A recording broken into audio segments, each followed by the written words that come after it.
Howdy Bubs and welcome back. Today we'll be jumping into GameMaker today to create Snake. So remember to launch the application. You'll get to the view where it shows your old project, select new, and we're going to go ahead and click on, we're going to make a game. It's going to be a blank game. I'm going to call this Snake. Let's go. Okay, now that we're in this view, we can minimize this bottom portion. We won't need it for a bit. Starting off, we just want to get our player movement working. So we're going to need, of course, our sprite for the player.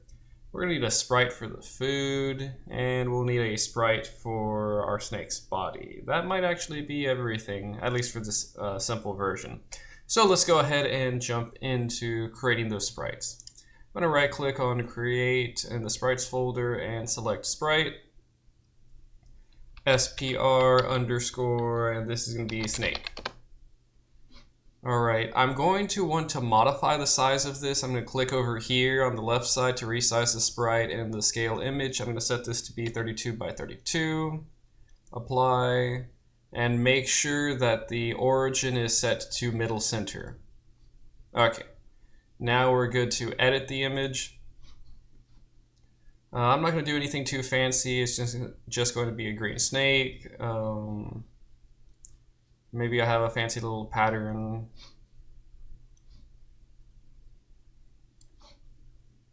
I'm not an artist, so these might not be amazing.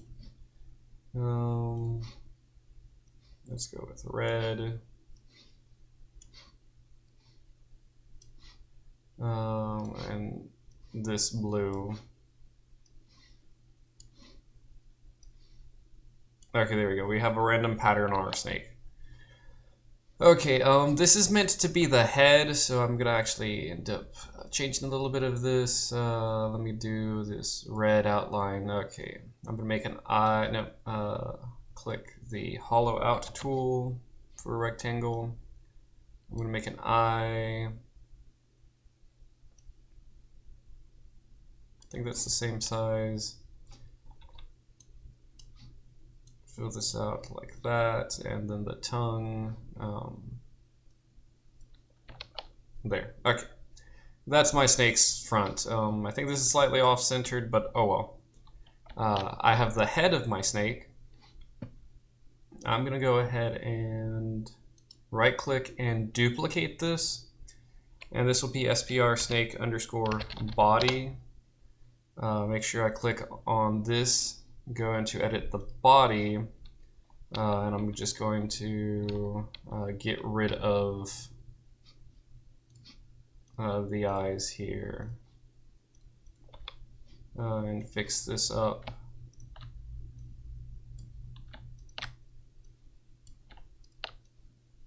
There, okay. And now I've got my body set up. Finally, I will create the sprite for SPR underscore food. I'm going to modify this. I want my food to be much smaller. I'm going to set this to be 16 by 16. Make sure this is set to middle center as well. I'm just going to make this red. I'm going to make an outline of it to be black. There, so there's my food. You can decorate it however you see fit. Try to keep the same scaling just so it's not too outwardly crazy. I know a couple of y'all like to drag in y'all's own sprites. Try to squeeze them in to be the correct size. Now with our 3 sprites set up, we can go ahead and create our object. So first I'm going to create my food object first, obj underscore food. We actually don't end up putting any code inside of this, so I'm just gonna make this now and get this out of the way. Okay, food has been made. We're done here. I'm gonna close this. Actually, I'm gonna close these two so we don't have this in our way. And one of the biggest parts we're gonna be dealing with is our player. So obj underscore snake. So starting off, let's just make sure we select the correct sprite. So SPR snake, there we go, we've got the eyes. And then our create event is the first chunk of code. This initializes most things. Okay, we're gonna have a tail value. This is gonna be set to none. Right at the beginning, we don't have any tail, we're just the head. I'm gonna define my movement speed. For simplicity's sake, I'm going to have my movement speed equal to the same size as my sprite. In my case, since my sprite is a square, the width or height are the same, so I'm just going to set it to sprite width. Then movement direction, I'm going to start off aiming up. Now, in order to have any kind of movement, we of course need to check what keys have been pressed. And so I'm going to do a key pressed event. I'm going to use the WASD keys for my convenience. You can pick whatever you want. So if I press W, this is going to move up. And our movement direction is set to up. Very simple. I'm going to end up just copying most of this, so I'm going to actually right click and duplicate this event. This will prompt us to set what the event type is going to be, so that way it just copies the code. So I'm going to do another key pressed event, and this letter is going to be, let's see, S key. I'm going to go into the S key, and if this is going to be moving down, I'm going to switch this to be down. Duplicate this event, another key pressed event for the letter A for moving left, and go to this event, move left and left. And then duplicate this event, another key pressed, and this time for the letter D. I'm going to go over to the press event for D. This will be right, and this is right. Okay, I've gotten all four of the keys set up. Now my step event. And here, this will address our movement. So movement. Since I have four directions, I'm going to simplify our work and use a switch event. I'm going to simplify our work and use a switch case structure. So switch. And what we are going to switch on, what we're looking at, is going to be our movement direction. And so in here, if our movement direction is up, then I'm going to have my moving up will modify our Y position. So our Y is going to be minus equals whatever our movement speed is. I'm going to make sure that my snake is facing up, so image underscore angle is equal to 90 degrees, and then that'll break off for that. I'm going to actually copy and paste this and change this one for down. If I'm moving down, we're going to be plus equals our movement speed, and our image angle will be negative 90. Change this one for left. Here we're going to do x is minus equal movement speed, and our image angle will be 180. And finally, case right, it'll be x is plus equals movement speed, and our image angle will just be 0.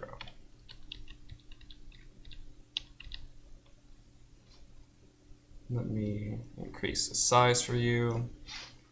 So that handles all of our movement, and we should be ready to test this out inside our game. So I'm going to open up my room. I'm going to drop my snake in here. I'm also going to drop a couple of food objects. These don't do anything right now, they're just for future reference. Okay, and as you see, we zip off of the map almost immediately. We need to make another modification. In order for the game to not go so fast, because every step we're moving whatever our movement speed is, Our movement speed is our sprite width. Our width is 32 pixels, so that means every step, which occurs 60 times per second, we are moving 32 pixels. That's going to very quickly move us off of the room. So we're going to modify the game settings, and this is going to emulate the older Snake games that moved very slowly. So over in the top right where we have game options, we're going to click that, go to main, and game frames per second. I'm going to drop this down to be 15. I'm going to apply this, and now whenever I run, we actually have time to respond. I can press WASD and it is reasonable for us to play it at this pace. You can modify that to change it to however you'd like, but for the time being, I'm leaving it at 15, and I'm going to continue the rest of the project at this frame rate. So now we have movement for us. I want to now have interactions with our food. Whenever I eat it, I want to create my body and build up. So we're going to add a collision event. Add collision with the food object. This is going to be eat food.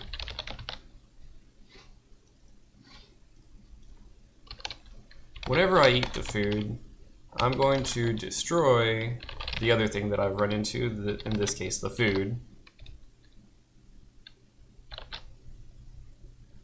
And then I want to actually build up my tail.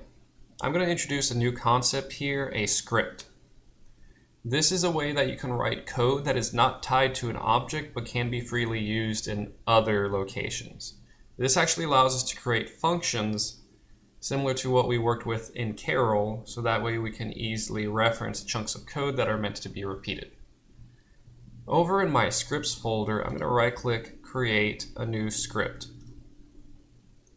Now this is going to just be called add_body.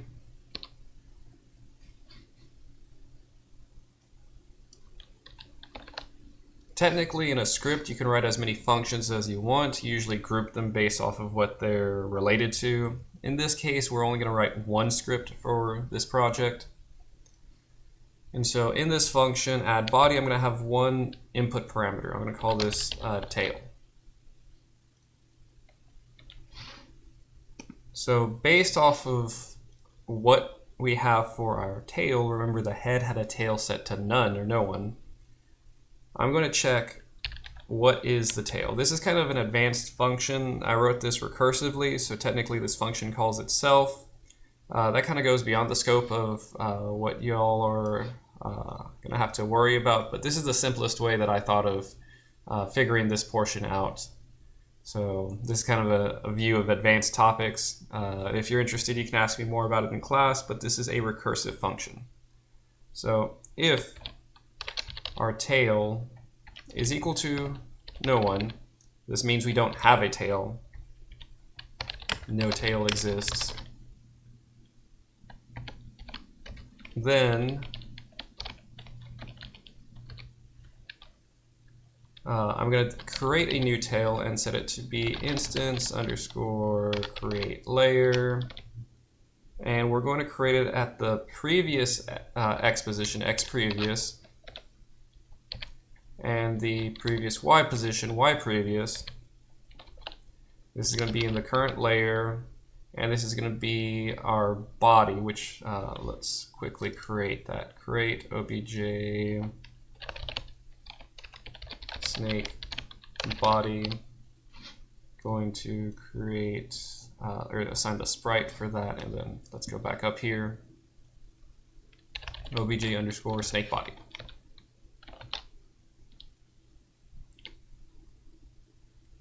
Now that I have assigned this to our current tail, I'm going to tell the tail to have its head be set to us.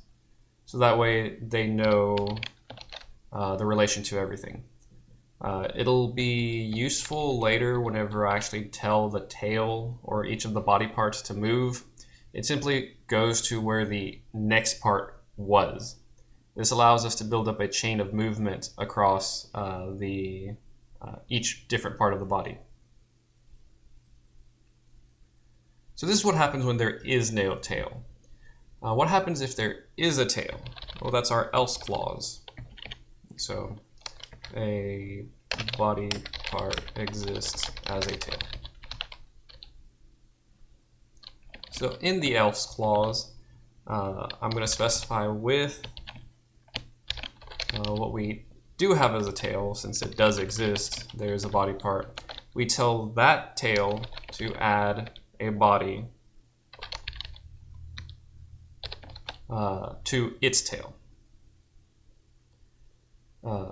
This allows us to kind of recursively go through and check for every body part what is the tail. So logically, if I have my snake head here and the body is right there, let me make 2 of these. So first it checks, in this case, this one checks, okay, do I have a tail? I don't have a tail, so make a tail. And so this one's tail is this one's head is this one's tail is nothing.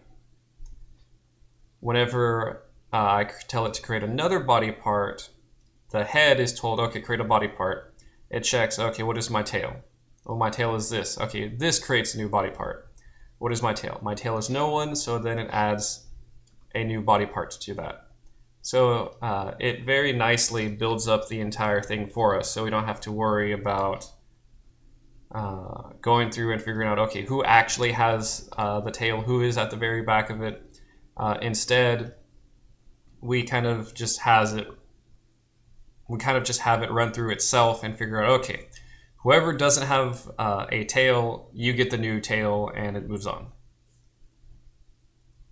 But this is a recursive function. It's kind of a fun thing to play around with. Very advanced, beyond the scope of what you're concerned with, but here you go.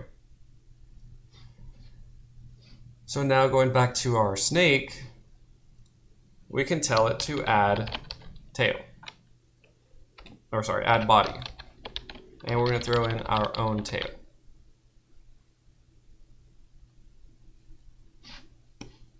And with that, we should be able to run around just to check if it's working when we collide.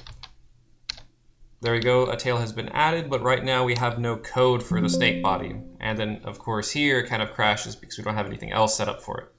So let's go ahead and fix that. So now let's go ahead and build out the code for the snake body. With the snake body, we simply have a small create event to initialize the values. So initialize, our head is no one, and our tail is no one. The head will get reassigned as soon as we actually create the body, and the tail starts off as no one until it is specifically assigned. Then in our step event, we move. Our x value is simply equal to the head, the piece before us, its previous x value, and the y value is simply equal to the head dot y previous. Now we should be good to run this. And there we go, we have it built up properly, everything is good for us. We've got no issues, and it looks like everything's working. Now, of course, we have the slight issue where, of course, I can go off the map and I can run into myself. These are both losing conditions for the game, so let's go ahead and address those. Over in our snake body, or sorry, in our snake itself,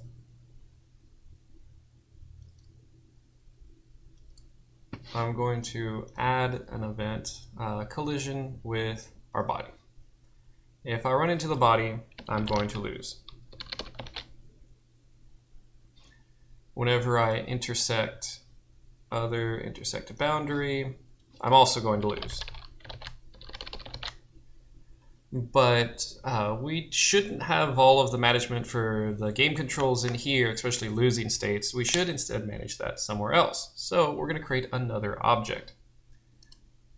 Create object, and this will be obj underscore manager. With our manager, we're going to keep track of a couple of things in our create event.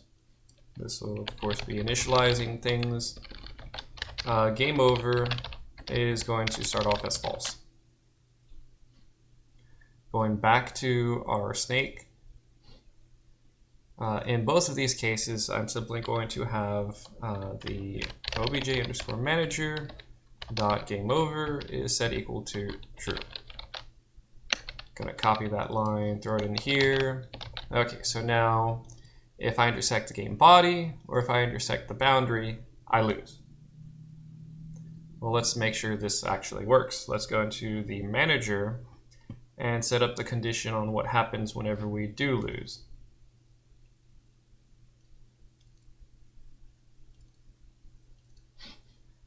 Let's go ahead and do a draw event. Let's see, draw GUI. And this will draw score and lose status. Okay, we're going to get to drawing the score later. But if we have game over, then I want my obj snake dot movement speed, nope, not direction, speed, to be set equal to 0. That way we can't move anymore.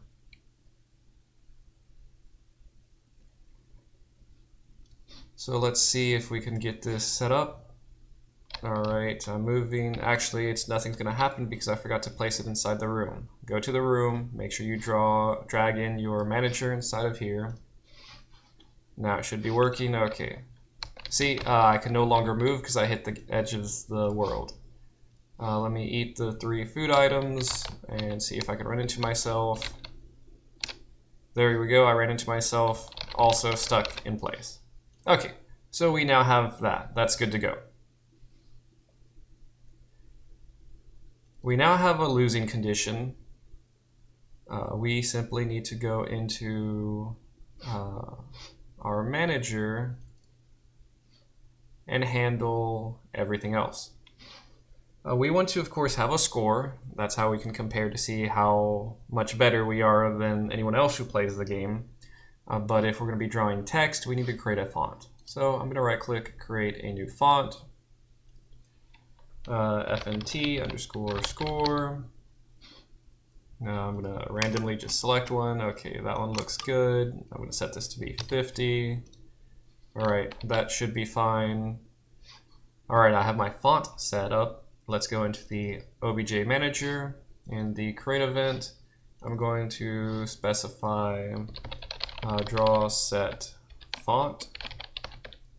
And we're going to use the score font and draw set horizontal alignment and font alignment center. Okay, that should be good.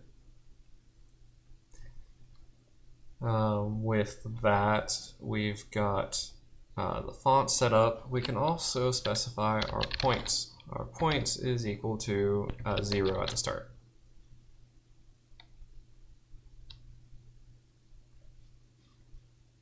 So now that we have that, we can go into our draw GUI and we can draw out our scores.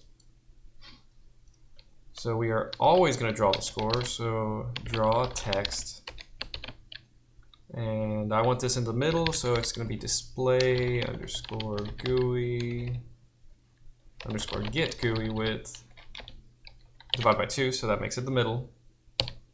I'm going to have it 50 pixels down, and I'm going to just display our points. This now draws the score near the top middle, and then down here whenever I lose, I'm going to draw text. This is going to be display underscore get GUI width divided by 2. And I want this just in the middle of the screen, so draw get GUI, or no, this is display. Get GUI height. Divide by 2. And I just have the text, game over, new line, hit space to restart.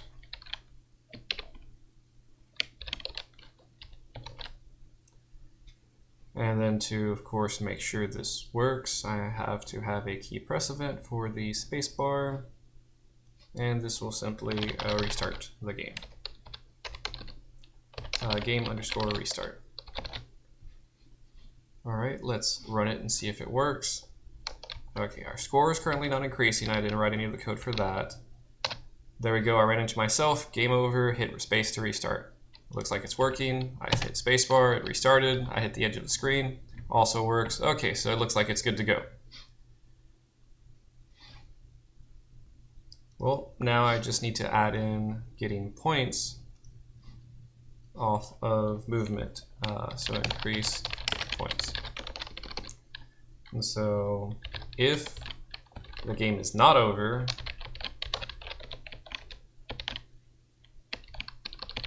then points is plus equals 1. We increase the points by 1 every step of the game. Let's go ahead and test that. All right, our score is going up every time I go through food. Everything's working, we're growing. And if I run into myself, game over, the score has stopped increasing. Looks fairly well. Ran into the edge, score stopped. All right, that's got most of it going. The last thing we need is whenever we eat the food, we're supposed to, of course, increase our score. Let's make sure we have that collision event updated in our snake. When we collide with the food, obj underscore manager dot points plus equals, I get 100 points every time I run through food. Let's test that. All right, that looks like it's working. All right. Now the final part needed is to get the food to generate itself. Right now, we only have the food items that I've thrown in here. Well, I don't want those items there. I'm going to delete them. The manager is supposed to handle creating new food items. So I'm going to use the alarm system to create new food every couple of seconds. So I'm going to initialize the alarm. So alarm 0 is going to be set equal to 1. This will trigger it one step into the game. And then I'm going to create alarm 0, and this will generate food. So to generate food, this is going to be kind of lengthy here. We're going to create two variables, a random x value and a random y value. So rand x is going to be equal to irandom range, and our x value, the smallest number it can be, I want it to at least be its sprite within. So sprite width. Our y value is going to be our room width minus our sprite width.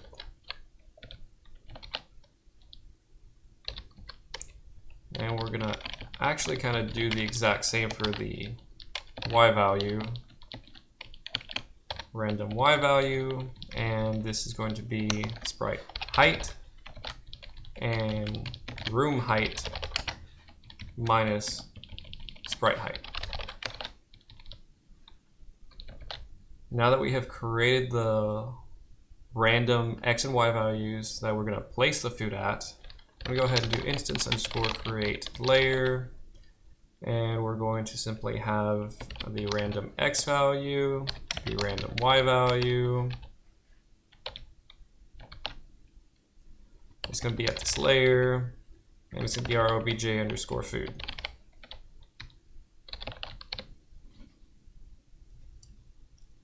All right, we've made the new food item, and I'm going to make sure the alarm is set to go back off. Since I'm running at 15 frames per second, I want this to trigger every 4 seconds, so roughly 60 should have a new food item every 4 seconds. Let's go ahead and test that. All right, we have our first food item. It's there. We have the next one there. We can modify that number if you're not satisfied. You can add more. But there we go. We now have a functioning version of Snake. Actually, I'm not satisfied with how close that is. I'm going to double that value. Let's go to the manager here. Sprite width times 2, minus sprite width times 2, sprite height times 2, and sprite height times 2. Okay. That should make sure it doesn't get too close. And now that gives us a functioning version of Snake that doesn't generate food too close to the edge. So we're all set now. If you have any questions or need any assistance, just let me know in class. Otherwise, that's all I've got. Everyone, have a good one. I just wanted to say thank you to all of my Patreon supporters. Shout out to my bad bubs, my top 5, my day ones. Y'all have always been there for me. Next up, my baby bubs, the next 5. I always love y'all's support. And finally, for everyone else, any little bit helps. Thank you to all my basic bubs for supporting me along my journey. If you want to continue receiving notifications, make sure to like, comment, and subscribe, and don't forget to hit that bell button.